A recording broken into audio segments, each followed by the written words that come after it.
of explanation. I'm just going to have to screen share for like a second.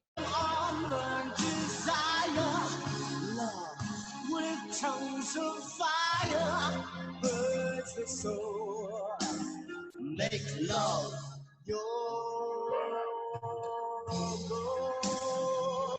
I don't get that. Yeah, that's now what I call Christmas. So there we go.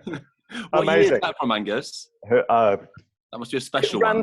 Randomly, YouTube decided I would enjoy that. How right they were. How right they were. Give me Catherine Jenkins earlier. God knows what that's about. Hi. I think we're back. I think we're going to call that 4 o'clock, 3 minutes past 4. We're back again. It's been a very productive day. Lorna and I have new outfits on, is all I'm saying. And yes, once again, I am wearing the trousers.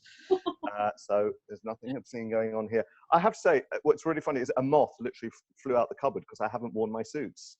And many of you know how much I enjoy wearing my suits, and I haven't worn them for a year. So that's the true price of COVID. Just all I'm saying there. Okay, now we have had 2 fantastic conversations today. First of all, we heard for some festivals about how they'd adapted and some wonderful visionary messages of hope for the future. Lorna and I are very aware we're being very Pollyanna today. We're very glass, very much half full today, which is, yeah, what else can you do? What else can you do? It's all good stuff. And then we had a really great conflab with some of our international colleagues, and it was lovely to find so much common ground and how lovely they were about some of the interesting ways in which this country is behaving at the moment. I don't even look at the news today for any kind of update on that. And now we're going to turn the focus around. We're going to talk to some artists. Now, this room is particularly beautifully populated with artists, among many others. So, of course, I said this before, I could well have filled this session several times over. But I've got 5, and the reason I'll just sort of talk a little bit about what this programming kind of was about. We're going to hear from Global Grooves, and actually, you know, Leon, one of my favorite days of the year is Leon and Holly very kindly invite me to go and tilt to their young leaders who work with them, and it is one of my favorite days of the year. And actually, my husband's not back. There was a year that my husband forgot my birthday, and the young leaders of Global Grooves made up for it by giving me a present in the middle of the presentation, which was so stayed with me. So I miss you, and we're really, really excited to hear what you're up to and what this year has given you and what we're looking forward to. Mark Tilletson from Mark Productions. We worked together for about 107 years, I think, approximately.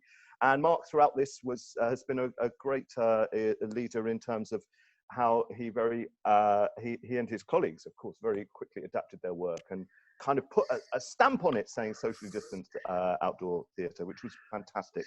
Then we have Pete from Piff Paff. Piff Paff, a company I've worked with for a very long time as well. And what's really interesting, I think, in that narrative is that Piff Paff adapted a show for live. They streamed a show online that already existed, and right at the last they have made a new show that fits into a light festival but is mobile and walkabout. And then we have Tom from the Handlebards, and actually there are more Handlebards in this room, I can see. So hey, we'll just pitch in. So Handlebards, really interesting, generally in terms of outdoor work, that they tour on bicycles. And let me just tell this story, if I may, Thomas. They wrote me a really natty email saying, we notice you're a cyclist and that you used to work at the National Theatre, so you like Shakespeare, and we think you're probably gay, and we do all-male shows on bicycles. Perhaps you should come and see our show. And I thought it was such a good, well-researched, if slightly scary email. I, of course, went to see them. And then we ended up in the weirdest, maddest conference down in, God, was it in Cornwall? We ended up at the Minack. It was just insane. It was an academic conference. And to be honest, none of us knew what we were doing there, but we had a nice time and enjoyed the hospitality. I remember eating KFC and don't know why. And then we have Vicky Meadowy, who is the director of Upswing, and we've heard a little bit actually about that the particular show that we're going to focus on from Clive when he was talking about its presence in Certain Blacks. But what's really interesting is that was a show that existed called Catch Me that was very, very specifically adapted to reflect and embrace the socially distanced world. So hopefully we've got 5 interesting narratives. This is just about capturing some of that here. I realize I'm a bit in the dark, so I'm just going to open this marvelous book. that lights up. How about that? We can all see each other. Always have props. So that's a little bit. I wonder if what we'll do first of all is just go round ever so quickly. Leon, Mark, Pete, Tom, and Vicky. I just want to say it's a little bit male heavy, this panel. Sorry about that. That's one of those moments when you're going, right, I want one of those, and then you didn't quite notice what you're doing. Hey, Lorna, good thing you're the co-host and you're an artist as well, so you can help us address that balance. No offense intended, just one of those things. So we'll get on with that. Right, Leon, who are you and where did you come from? Hello, I'm Leon. I'm Leon Patel. I'm Chief Executive of Global Grooves, based in Tameside. We're a carnival arts organisation. And you've just had some good capital funding news, is that right, Leon? We have, yes. So we're about to develop our space here, Vale Mill, and the complex surrounding it into a carnival centre of excellence to the north, and the only kind of community arts, dedicated community art space in Tameside. So that's really exciting. Great to get that in the middle of all this time as well. And I know you had a fire as well. You've been through the mill. Yes. So that's great news. Okay, Mark, do say hello. Mark Tilletson. Unmute. Hi, folks. How are you all? I hope you're good. I'm actually at the Lemmings, the Grand Theatre of Lemmings House. So I might, at some point after I settle there, take you on a wee bit of a tour. Like this is the Elizabethan wing I'm in at the moment. The Georgian, that's actually pre-Elizabethan. The bit next door is 1470, which is just 3:10 in modern money.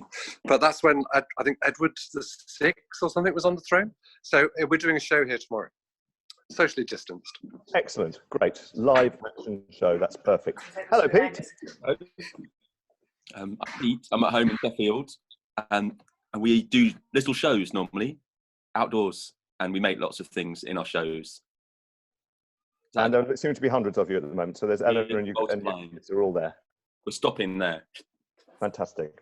No, not fantastic, because actually a friend of mine on a Zoom party, she'd had long COVID, then she got pregnant and it went away. Just saying that to ladies of a certain age. There you go, let's take you on. And Tom and Paul, hi. Hello. How are you doing? Yeah, good. About Handlebars. I'm Tom, and Paul's here as well. We're co-producers of the Handlebars. And in a normal year, we get our actors to pack all of their set props and costumes on the back of their bikes and cycle across the UK performing outdoor Shakespeare shows. And then in the winter, we tend to perform at international arts festivals as well, but we don't cycle to those. It'd be a bit difficult. Well, yet. Come to it. Fantastic. And hello, Vicky. Hello, hi. I'm Vicky Meadowy. I'm Artistic Director of Upswing, a contemporary circus company. And we normally spend our summers touring work to the outdoors, to outdoor festivals across the UK and internationally. And then in the winter, we kind of go hide away in theatres and sometimes in libraries and sometimes in care homes. So we work all over the place. Fantastic. I used to be on your board as well. There's my disclaimer. There we are. Lorna, I think you better say who you are so that we know. This is Lorna who's co-hosting today. Well, hi, my name's Lorna. I run a company called Gobbledygook Theatre, and we make work for the outdoors, often inspired by earth sciences. And we do quite a bit of activism as well, but they're sort of smaller projects we call Disruption and Joy, which covers lots of different things. But our main pieces are generally inspired by earth sciences and landscapes. Tidings of disruption and joy. That's beautiful. I'm handing over to you, aren't I? Yes, you are. Sorry, I was just muting. So we've been asking people all day about what their learning has been this year with a really kind of positive, we are being Pollyanna-ish, as Angus said. But with that kind of positive, what can we take from this really difficult, tough year? And so we'll just go through that same bunch in that order again and ask you what your learning has been. And who's helped you along the way, I think is a good question too there. Who's helped in that? I know I've worked with some brilliant festivals this year that have held my hand, and we've held each other's hand. That's been amazing, and the really brilliant relationship building. So Leon, if we could go back to you, what's your learning been? Crikey. Now there's a there's a question. Is it the end of the year already? Where should I start? I think so. Global Grooves is a carnival arts organisation based in the north of England, in Tameside, and the kind of carnival ethos is something that's embedded within everything that we do. And that's kind of ensuring that all members of our community and our kind of movement feel part of the kind of creation and development of the work that we do, and at whatever stage they're at and whatever stage the piece of work that we're creating is at. And I think from kind of artists working on large scale pieces to parents making juice for the kids in the kids group, to the retired mechanic down the road looking at how to put a piece of movement into a puppet, all those people kind of contribute together as a kind of new community within the work that we develop. And I think it's often difficult to describe what we do, because it's often, we see it more of a movement necessarily than a project or an organisation. And when you're talking about a movement, you're kind of trying to describe something on behalf of someone else and why they've been involved. And I think when the lockdown kind of hit us in March, obviously that was a massive shock for us, like it was for everybody, and for our community.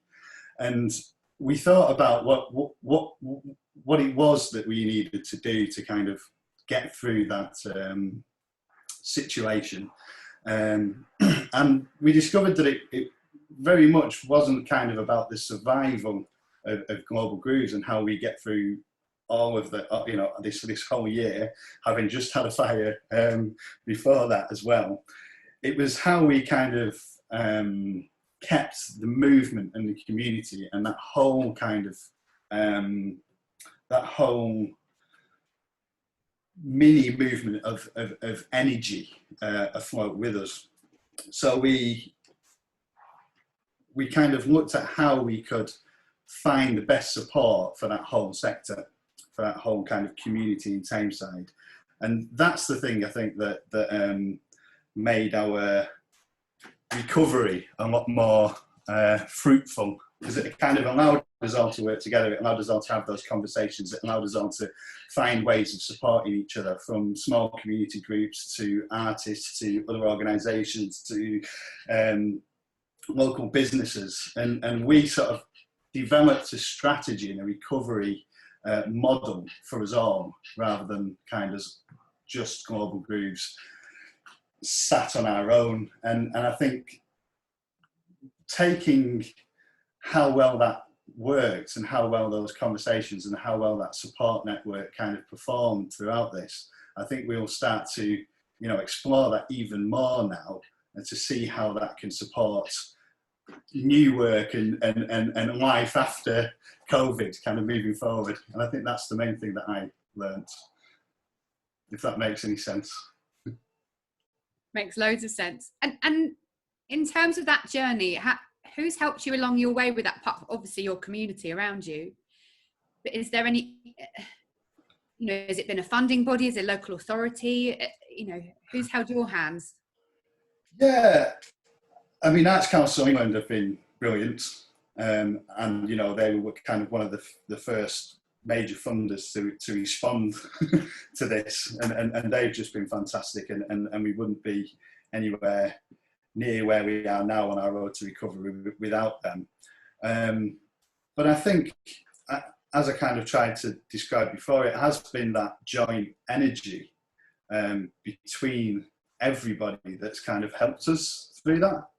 And just sort of, I mean, within a couple of weeks from hearing about the lockdown and then realising what impact that would have, our team had spoken to like nearly every artist we work with in the North, all of the future leaders, all of the partner organisations, just to kind of gauge where everybody was at. And those conversations and that kind of mutual kind of understanding and sharing of experiences, I think, really got us through, helped with our sanity, as well as with Arts Council and other funders with our money. Solidarity has been so important throughout this whole thing. So that's great that you felt that too with your community. That's fantastic. Mark, whereabouts are you? Thank you so much, by the way, Leon. Hi. Hi, Mark. How are you doing? Tell us about your learning. Tell us what you do. I don't know. I think in some ways, first off, this has been really helpful, because having these communities, specifically the OA UK one and the Extracts one as well, has a lot of people we would see on tour, and we would see at festivals, and we would see at gigs every year. And some people we wouldn't. Some people you'd miss on the circuit. And you'd see Gary from Bread and Butter pretty much, twice a month. You'd see the Fairly Famous Family. I mean, loads of you out there you'd see. So not seeing those people, so having this as a community, having it as a support group, having it as a way to share what's going on funding-wise, what's possible, do risk assessment. Maggie we were quite lucky, and we had Maggie, who I work with. She used to be like a staff nurse, and she used to be a Macmillan nurse, and has lots of contacts in the health industry and at Public Health England. So we got a really good access to risk assessment stuff really early, and that was key to us getting the amount of work that we have done. But it was good to be able to share that. So having OA UK to actually disseminate that information through, so we can push that around everybody, and that's awesome to have that community and to have that sharing.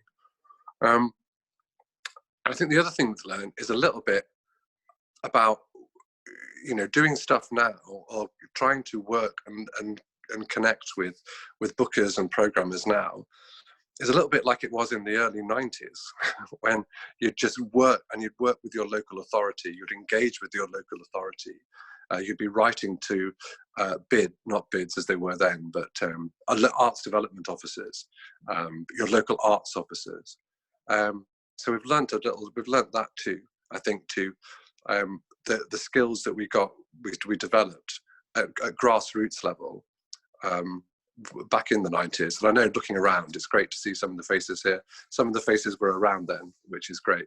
But for those of you that weren't, those of you who developed a lot later, there was a time that was before Without Walls and before Extracts, and these great sort of intermediaries of funding. There was a time before that, and where we had to sort of do a lot of that sort of stuff directly and do that marketing. So we've learned to go back in time in a way, but use this kind of format and this kind of forum to go back to engage, that kind of thing.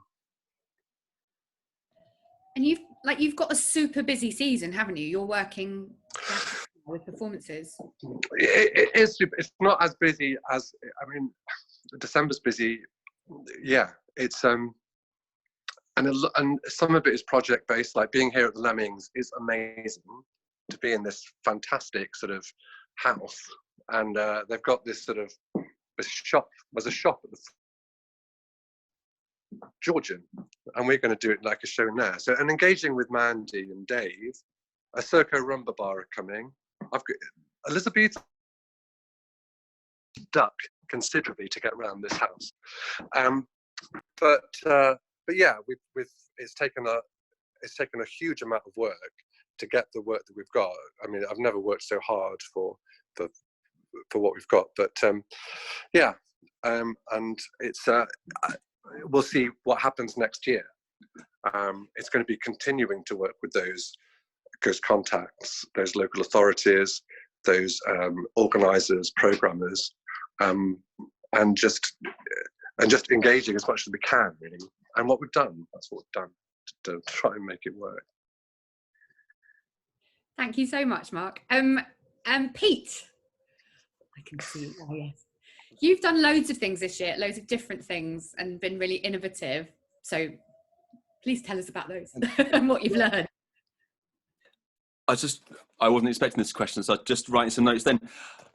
there's been a lot of learning, and a lot of it's been on YouTube, learning tech. There's been brackets of things which we've been focusing on. So a lot of digital stuff. So learning about Arduinos and embedded technology, which is something we dipped our toes in with the aim of like light world stuff. And then also looking at augmented reality and apps rather than paying someone to make them like tens of thousands of pounds. I thought, oh, well, let's see how good these YouTube tutorials are. They're really good.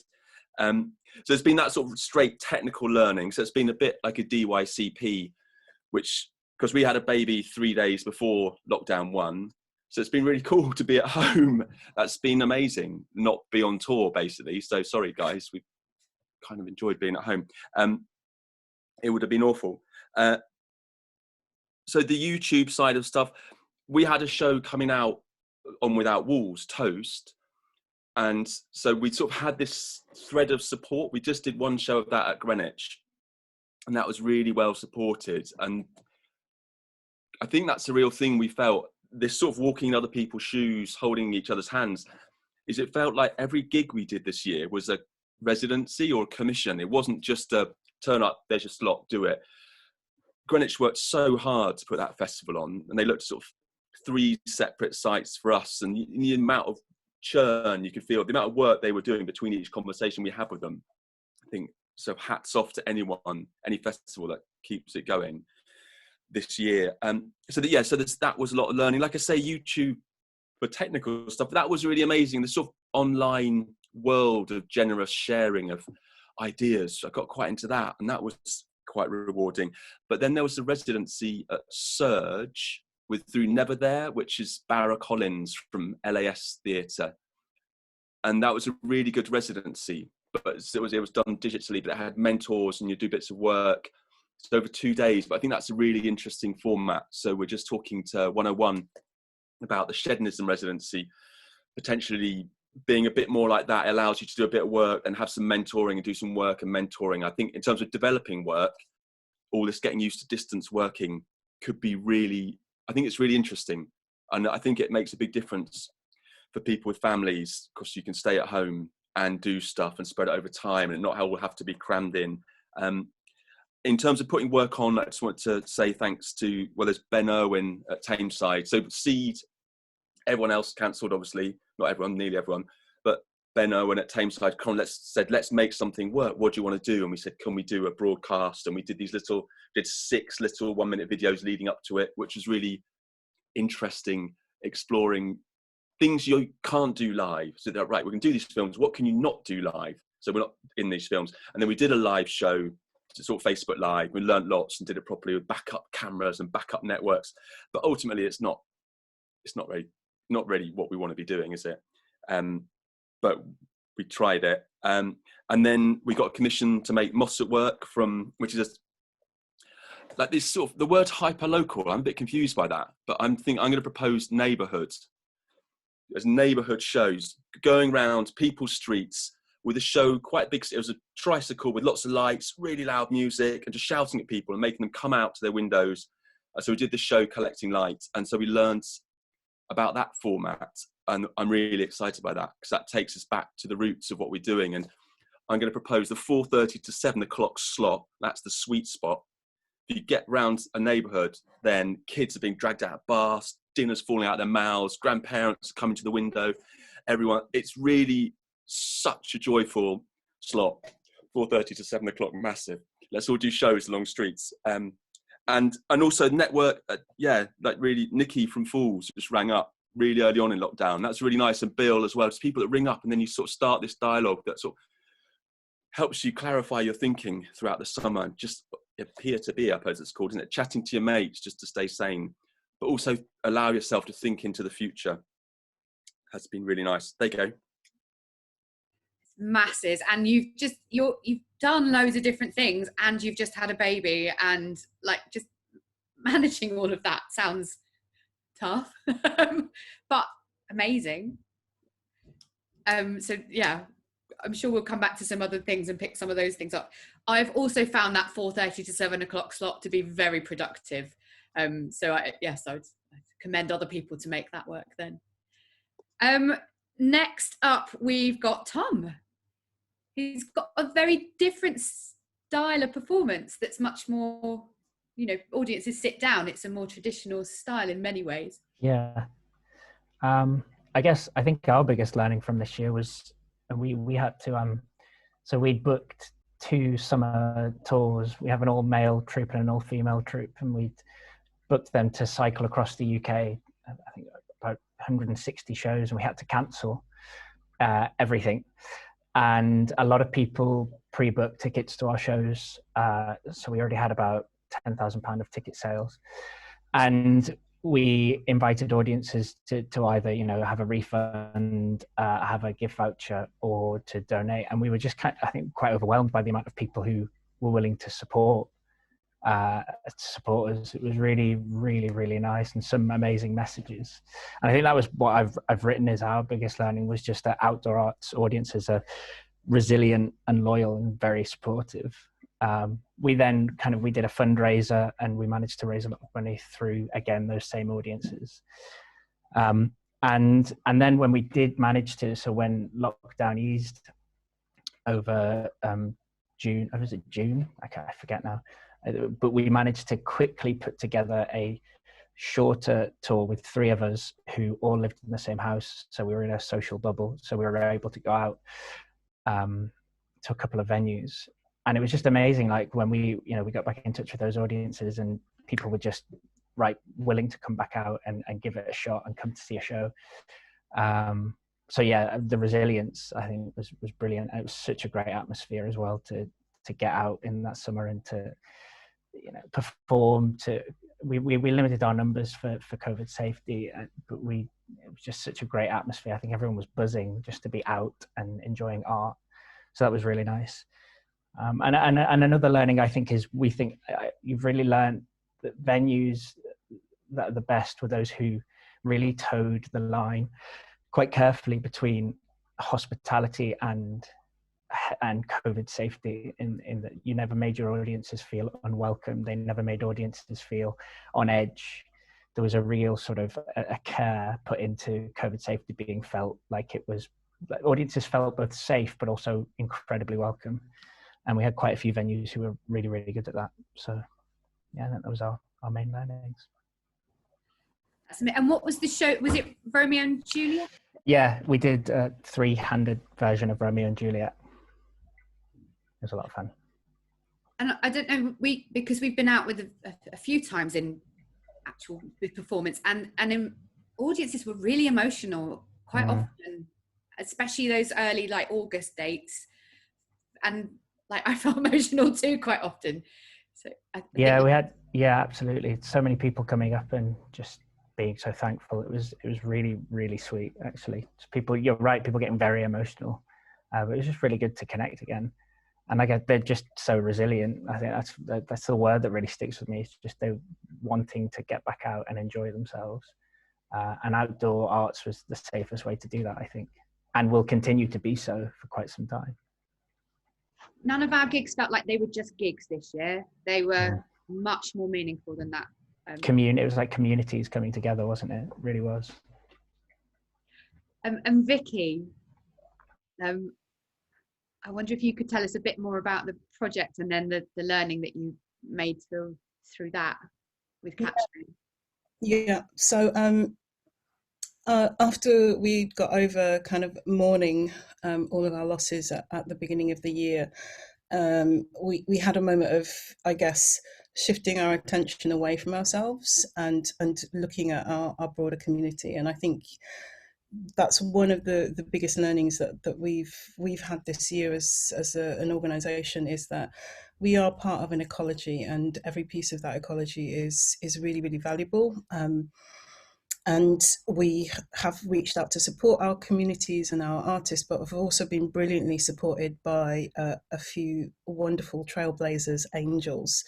So a big shout out to Clive at Newham Unlocked and Bradley Hemmings at GDIF, because in the midst of our mourning of being able to make a live performance, and so much of our work as circus artists was about touch and physical contact, not quite knowing what to do.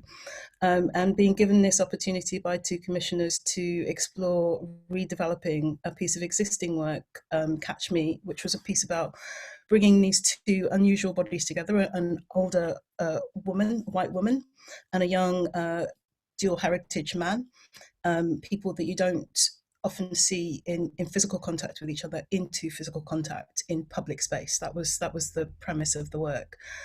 So being given the opportunity by two producers to kind of reimagine that in a world where they couldn't actually come into contact was a brilliant opportunity, and gave us a chance to kind of go back to the idea and develop the idea in the context, but in a way that kind of illuminated it in and revealed a whole new set of possibilities for us. So in the midst of mourning that loss, we had an opportunity to actually discover that that our artistic practice will win through, regardless of the context. I think one of the things that has become really, really clear this year is about learning how to deal with discomfort and insecurity and disruption. And how that is as much a part of being an artist in this world, particularly in the outdoor art sector, where we are often operating so precariously as being a creative. And I think, you know, a big thank you to our team of the staff that I work with at Upswing and the artists that we work with for just surviving, you know, kind of making it through and kind of not completely losing it, because it's been a really, really tough year. But I think, you know, having come through it, I think we've all been kind of forged and strengthened in our purpose and in our purpose. I think there are some fundamental changes to the way that we'll operate in the future that we're just starting to understand now, that we're coming through a few months of operating in this space. And I think even if things change in the future and return to some semblance of what they were in the years before COVID-19, I think there are some things that we'll be carrying through with us in terms of the way that we operate. It's fundamentally changed our relationships with our freelancers and our artists in a way that was kind of happening anyway, but has become even more pressing and necessary as we understand how fragile our ecology is and how dependent we all are on each other. And that thinking is something that's only really just starting to settle for us as we are, I guess, moving from total crisis to kind of partial crisis, and hopefully on the future into something that looks a little bit more like manageable crisis. Yeah, that's it. That's amazing. Thank you so much, Vicky. I think I'd just respond to the fragility. It's interesting that the journey of that certainly when I sat in Cobden Works, when this was all unfolding among very much an outdoor arts community, and I, at that point, only saw devastation. I just thought this is unsustainable for a week, let alone. And I just looked around that room thinking, what's going to happen to my friends and colleagues? And, you know, I went away and cried a lot and started trying to find ways to, you know, help, which was great. But actually, those months onwards, I recognized the fragility of some of those structures, but also we have seen so much about how that it is replicated in so many other fields, and some of the errors of government around this have been common to us, but with many others. And I found some comfort in that. But the other thing is, actually, amid that fragility, I also have then seen the strengths and actually the support and our ability to support one another in ways that we never would have considered has been incredible. And that, you know, that is very much, I'm going Pollyanna on you again, but it very much has been that journey of thinking, God, once you take the fragile bit away, there's something incredibly solid, and that is passion and love. And you know what? Kindness is the word that I have fallen onto so many times this year, is people being kind and generous. sorry, that was just a response to that. What I want to do is just is think a little bit more. Actually, Tom, you said this, is outdoors is going to be the way ahead for some time. And I think the more preparedness we have for that, the better. We've proven so much in little ways, in big ways, and I'm going to go right back to that early moment when someone senior from the Arts Council phoned me and said, can you handle $500,000 to look after the sector? And I was like, oh, okay. Don't know about that. Yes, of course. But also, we have been recognised, and we must take that forward. So I want to turn to you, brilliant five that we've got, and just take some practical tips on what you did that you think we can think about in terms of how you adapted work. So if I could just start with Leon, I know it sounds mad, I kind of really specifically want to talk about drumming, because we're going to do a little bit more on drumming a little later. But what the hell happens to drumming in a socially distanced COVID world? Does it work? Is it the same issues? Have you done it online? Can you parade?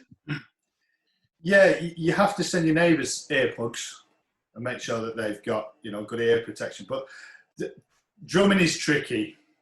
It's not something we've done a lot of since March. But we have done a fair amount of kind of training and development. We've done some live stream kind of masterclasses. We've shared resources. We've had a few kind of very sort of select and particular sessions that we've done that we were sort of never had time for before. So that's been interesting to explore new styles. But to be honest with you, it has been very, very difficult, because as soon as you've got a percussion ensemble in the street, you've got an audience. And that's one thing that the councils and the infrastructure particularly wanted not to happen.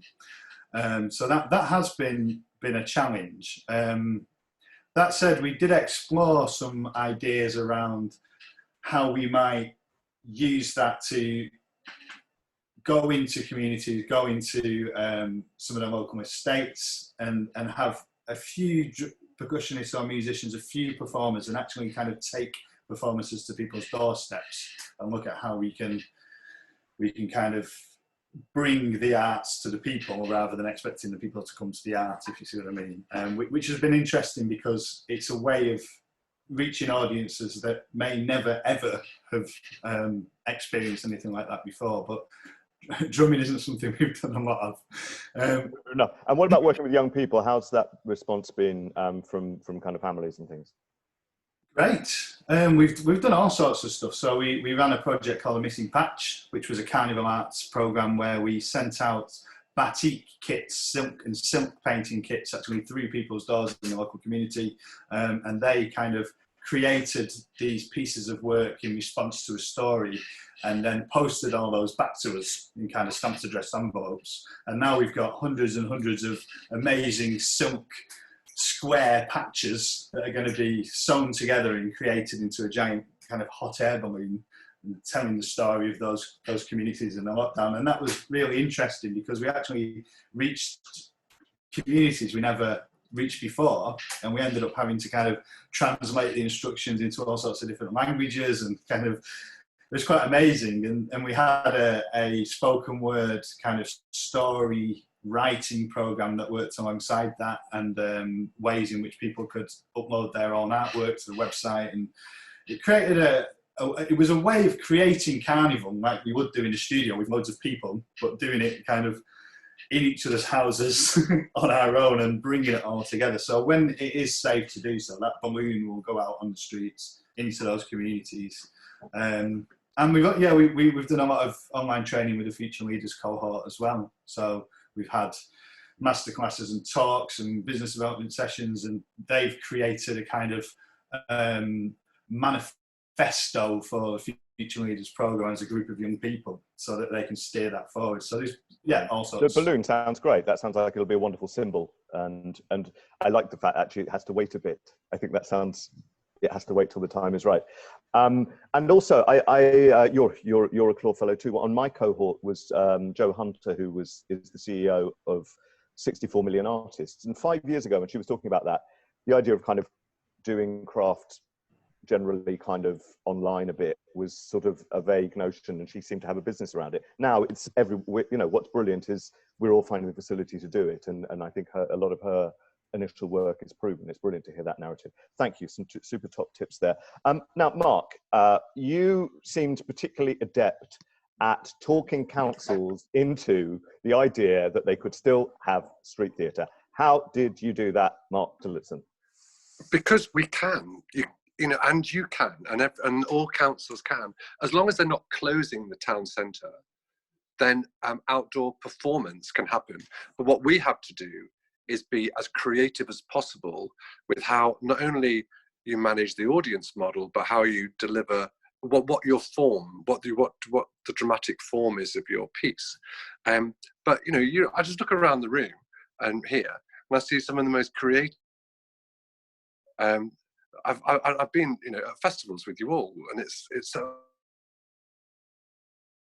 oh no, keep still, Mark, keep still, don't move. All right, I'll keep still. If people have catapulted like pianos over people and things, it's so using your creativity.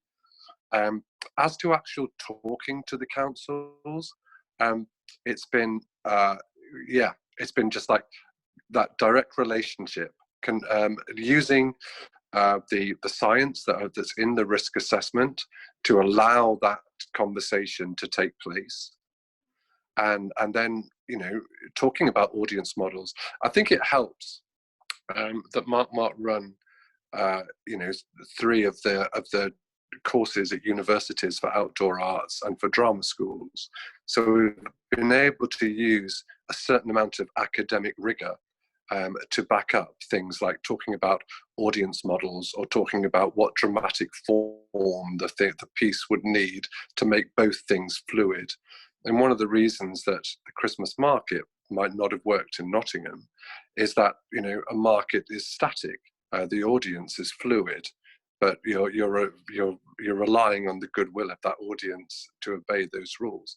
With a walkabout or with any kind of peripatetic outdoor performer, you've got 2 fluid aspects. And I think, like I said right at the beginning, outdoor arts will be the way forward.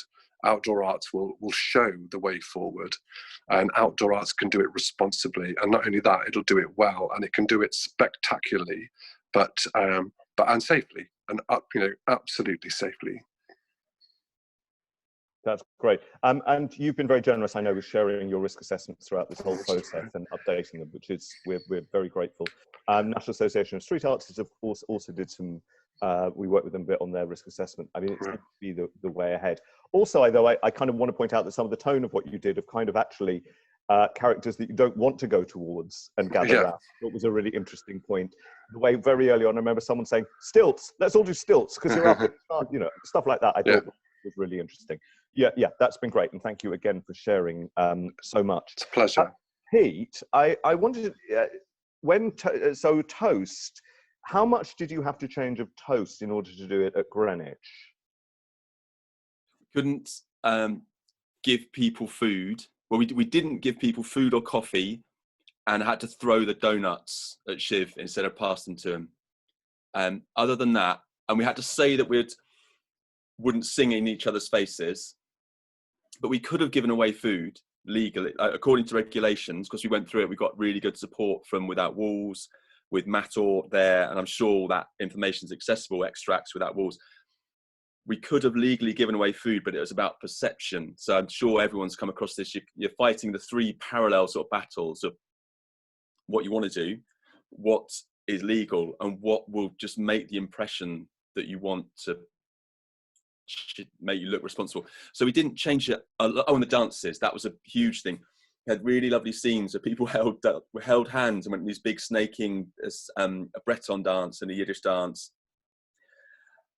But actually people just sort of got the vibe and just enjoyed the movement. So in the end, it was a very similar beast to what we set out. And I think that's as everyone's been saying, is the learning that a lot of what we do isn't a million miles from what it needs to be.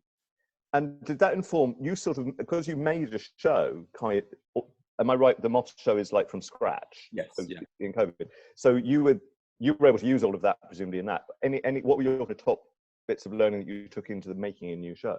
Really big things on that is open roads. This is a really huge thing, because so when we tried to do Toast at Greenwich, they were looking for several sites, and we kept on running up, like the cart's too big to go on the pavement. Parks were a no-no to begin with, but once you go on the road, it gets super tricky.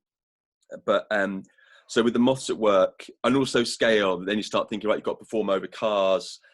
What scale are you looking for? So for the Moths at Work show, when Stellar Projects got in touch, we talked a lot about the real nuts and bolts of how fast do you move to get people out of their houses to see you. So how much noise are you making, how much light, so that they can get out to see you. And we sort of worked out this sort of chain of, there's the big inflatable light bulb going along, and I sort of, as a performer, buzzing around it, it's like spinning plates. Get some people, shout in someone's window, go back, talk to them, they come out, talk to them, they rung their neighbours, so you can go and talk to them. But so Sammy Gabb, who was here earlier, I don't know if she still is, she did all the legwork, all the production management on working on open roads.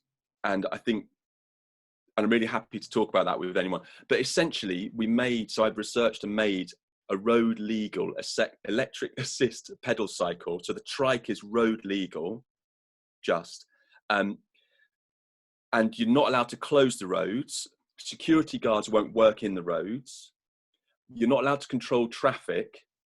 So the council, Redcar and Cleveland were really behind it. So the council's, like I was saying, it's not a gig, it's like a residency. The council's got to be behind it. So that's what I'm saying, is there's quite a lot of work. But I think if we can crack that and we can share learning about, then we can do this neighborhood stuff. And I think there's really great things. But also credit to Matt Pang and Musical Ruth and Circus Rambaba, who've been doing this the whole time. So I mean, it's a massive bit of work, but the more that you share that, it suddenly becomes less for the rest of us, which is amazing. So yeah, totally. Anyone who wants to. And also what I loved about it was, of course, you were some weird, now, we're talking a lot about light festivals. We haven't really brought that into the day that much, but you were some sort of weird walkabout light festival, installation meets character work meets narrative. It kind of all kind of coming together. You actually broaden your market hugely, which is good commercial sense, Mr. Gunson. I would like to think so. It's Eleanor's idea. We just thought, right, light. What's light? What's the simplest light bulb? What likes light bulbs? Moths. That was it. Okay, great. That's creative, brilliant. I'll do my next blue sky thinking with you. Thank you so much, Pete. Tom. So, okay, you caused me great problems in such a good way, because as soon as you were doing stuff, the gigs, I was constantly on our website updating your next gigs. It was constant and seemed very fast. So you must have had good relationships with the places that you tour to, that you were able to turn on immediately. So firstly, how the hell did you do that? That's amazing. And do you work on a box office split? We're so curious.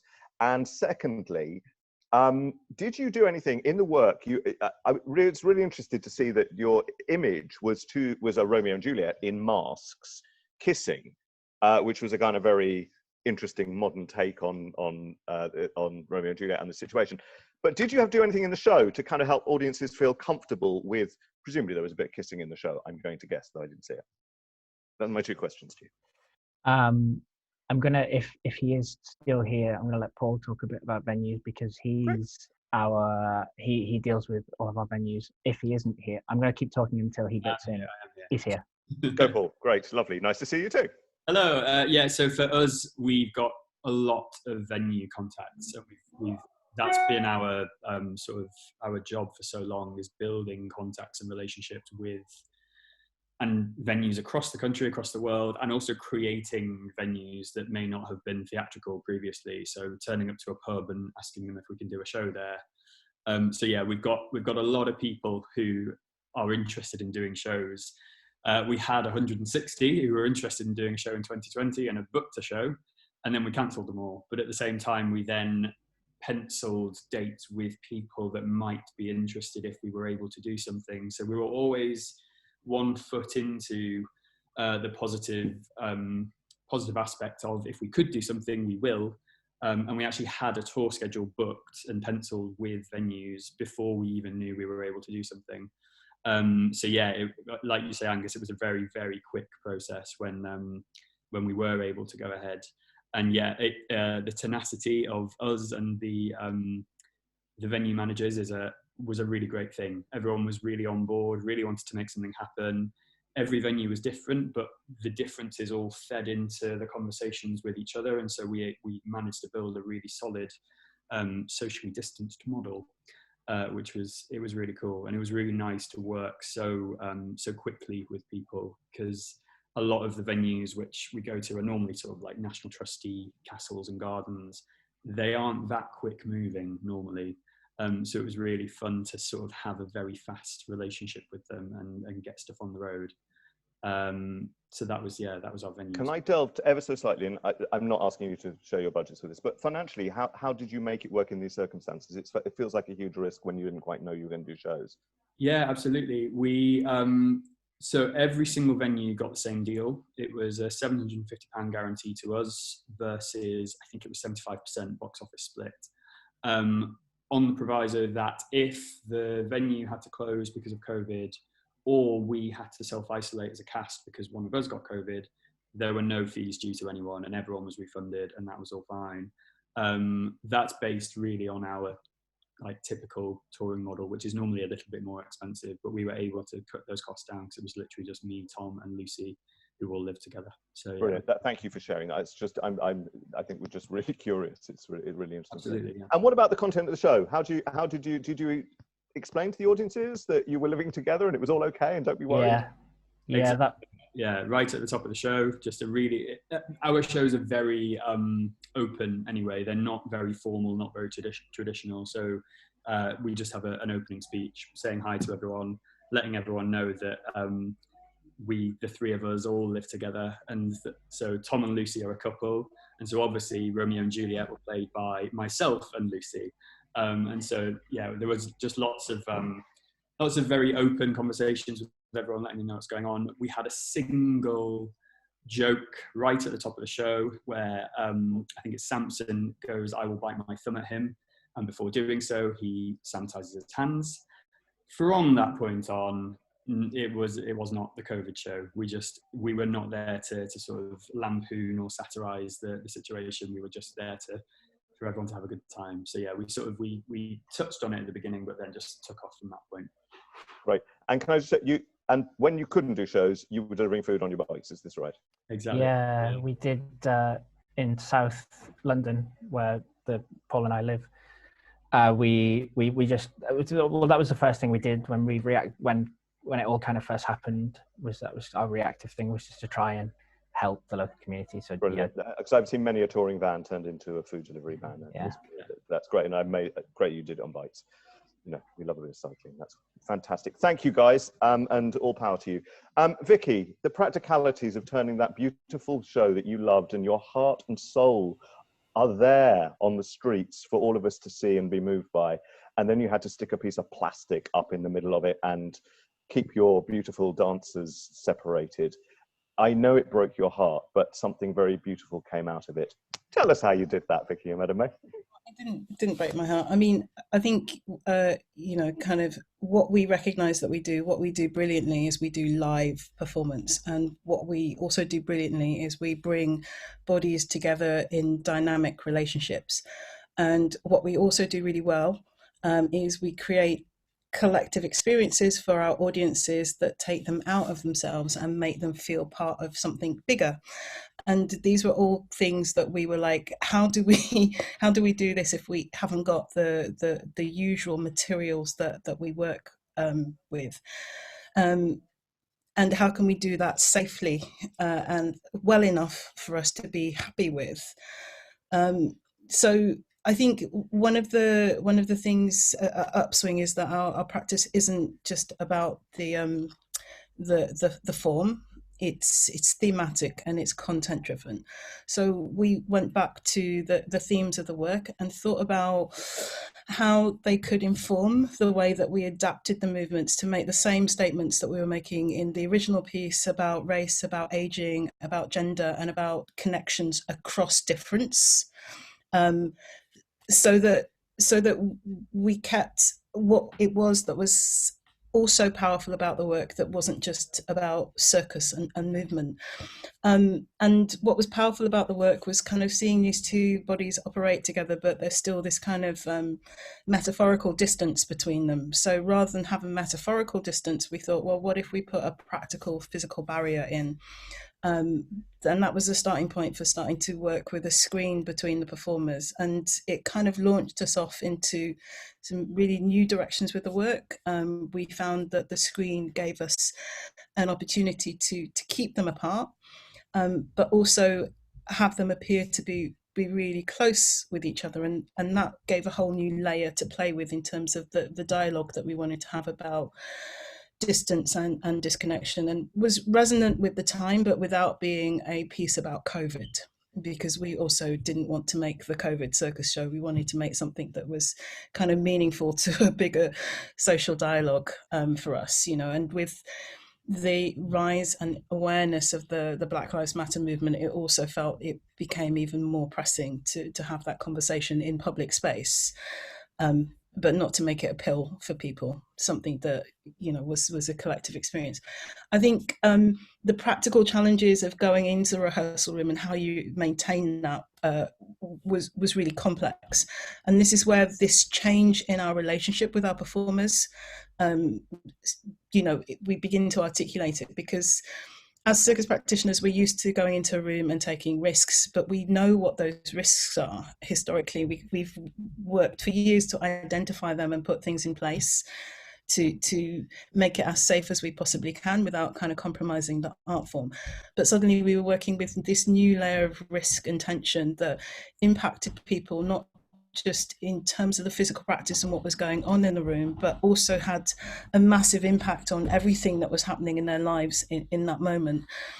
And it meant that we had to have this kind of much more close relationship and do everything in terms of the planning and the setup of the work in a real dialogue with the performers. And I thought I'd always done that as a devising director, but this was on a whole other level. You know, everything was a negotiation, everything was about consent, and everything was about kind of feeling our way through collectively, rather than making fixed decisions and expecting people to conform to that. And I think even as things are easing or changing, that's still something that has to be at the core of the way that we function going forwards. I guess the other thing to briefly talk about was around that relationship with the audience. You know, we were really anxious about kind of performing to an audience where people were really far away from us and really far apart from each other. How do you have a collective experience when everybody's masked and at a distance? And that was really interesting to experience. You know, we did the filming at New Unlocked first, which allowed us to solidify our confidence in the work itself.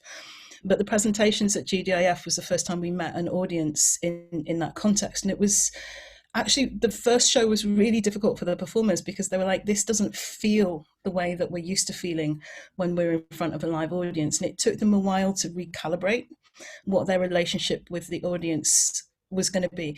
They did it very quickly. The second show that we did was absolutely wonderful, but just realizing that there's a different way of forming a collective and trying to understand what that is when everybody by necessity is separated. Right, there's some great stuff there. Can I just ask one question? Is for the future of the show, is it going out in which form next year, or can you do both? We can do both, which is fantastic, depending on the circumstance. So we have it in our pockets that we have the original show. And to be honest, there was so much beautiful stuff that emerged in the redeveloped version. I think even when we go back to the original show and we can make full contact, elements of that will still sustain and be present in the work. Gosh, and that does sound so exciting when you say that. That's extraordinary, isn't it? That that's even a thing. I'm gonna. We want to go around you all one last quick time. We're a bit running over, so keep it super brief. Should we just start with? I'm going to hand back to Lorna, but should we start with Vicky because I know where you've got to go. Just super fast. Hope for the future. Just sort of, what's it going to be?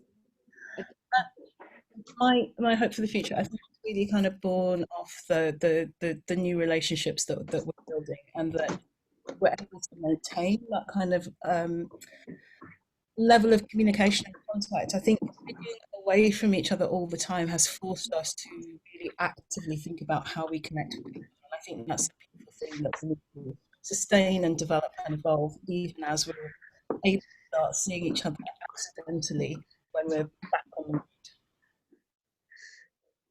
Oh, thank you, Vicky. That's brilliant.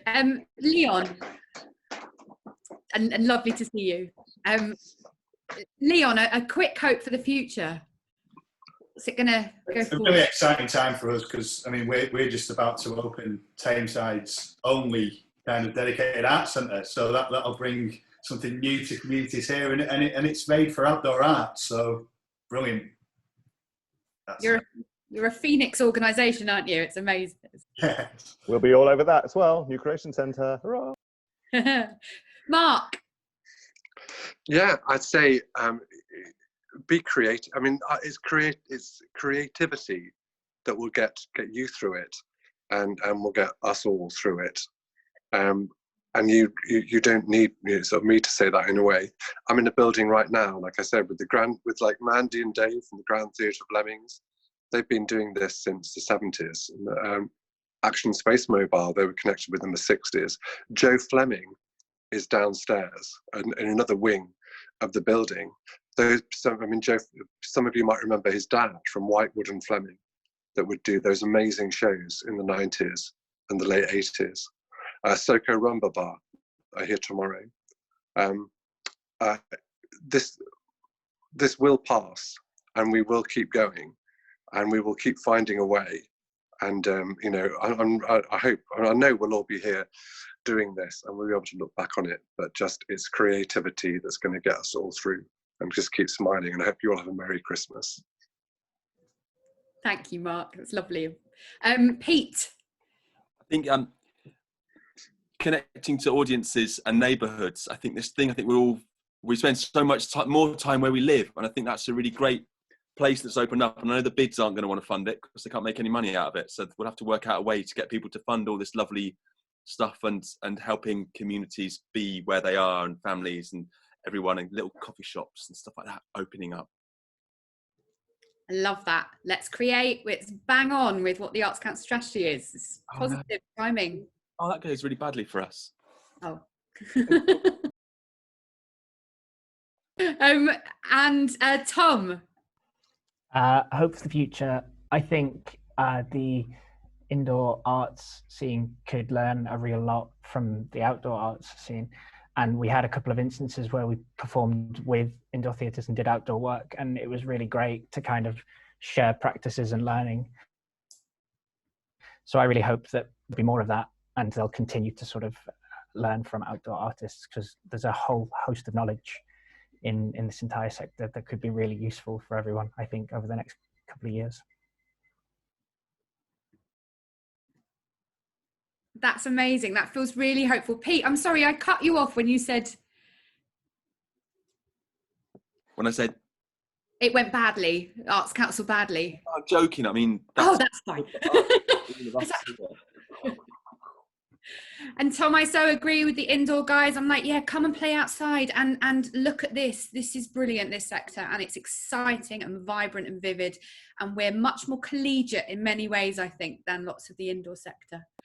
Angus, I'm going to hand back to you. Yeah, do. Hey, thank you. I know Vicky's gone, but thank you to Leon, Mark, Pete, and Tom. But again, this room contains many more of exactly the same stories, but all with different nuance. It was so brilliant to hear just, a fraction of them and different ways of coping with it. Yes, indoors. Behind me, picture of the National Theatre doing outdoor work. Where did that festival go? Don't think I'm not still bitter. Don't think I wasn't expecting a call saying, are you going to come back and sort it out? Never happened, did it? There we go. Give it in the fullness of time. But what I just love, tenacity is a word that came up, and this is very true, these incredible imaginative ideas. So I tell you what, let's get a few more of those. So look, that's the serious bit over, Lorna. We've been grown-up breakfast TV presenters. Now we can have a bit of fun. So at 5:30, we are going to celebrate. It's still a bit reflective. It's still a little bit looking back on the year, but it's in a sort of a sillier format, possibly another costume change or two for us. And we're going to, we have lots more artists to come in and join us. We've got some more global, we're going live to Portugal, to Africa. It's great, it's marvelous. It's all going to be a technical nightmare. Lara, brilliant. You're being brilliant. You've been gathering up those videos in the background all day. Some of it's live, some of it's on video. I don't really know what will happen, but it'll be a bit of fun. Let's just have 22 minutes and then we'll come back and we will celebrate, Lorna and I will celebrate the 12 days of lockdown with you. Thank you to that last panel so much. Thank you, Leon, Mark, Pete, Tom and Vicky. Thank you so much. Thank you. We'll see you very soon.